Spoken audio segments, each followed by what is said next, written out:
একটি বাড়ির একতলায় বসে বাজি তৈরি করার সময় আচমকা বিস্ফোরণ হয়, আর সেই বিস্ফোরণে গুরুতর জখম হলেন এক শ্রমিক।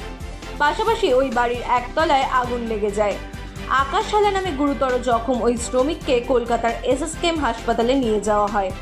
সেখানেই রাত পর্যন্ত চিকিৎসা চলে আকাশের। প্রথমে এলাকার বাসিন্দারা আগুন নেভানোর কাজ করে, দমকলকে খবর দেওয়া হয়। ঘটনাস্থলে একটি ইঞ্জিন এসে আগুন নিয়ন্ত্রণে আনে। ঘটনাস্থলে ছুটে যায় চ্যাটার্জিহাট থানার পুলিশ। ঘটনাটি ঘটে রামরাজাতলার অম্বিকা কুণ্ড লেনে। আতঙ্কিত হয়ে পড়েন বাসিন্দারা। পুজোয় ব্যবহার করার জন্য বিভিন্ন প্রকারের আতশবাজি তৈরি হতো এখানে। কোনো বেআইনি বাজি মজুত করা হয়েছিল কিনা তা খতিয়ে দেখছে পুলিশ। কিভাবে আচমকা বিস্ফোরণ হলো তাও খতিয়ে দেখা হচ্ছে।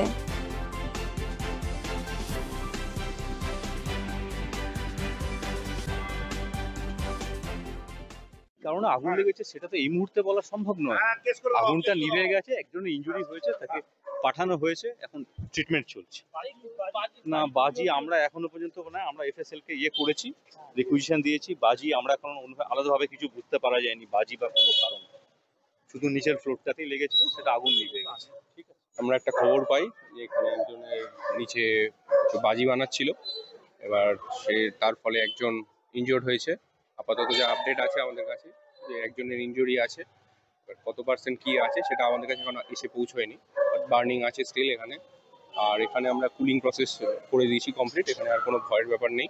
আপাতত একজনের ইনজুরি আছে, সেটা এখন দেখা যে কতটা কি হয়, সেটা আমরা কিছু এখন আপডেট কিছু পাইনি। আপাতত আমরা এসে দেখেছি বাজে কিছু সরঞ্জাম কিছু ছিল এখানে।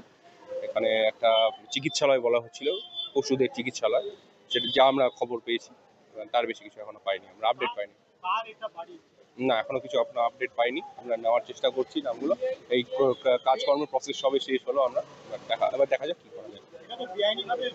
সেটা এখনো বলা যাবে না, সেটা আগে ইনভেস্টিগেশন হবে, তারপরেই বলতে পারবো আমরা।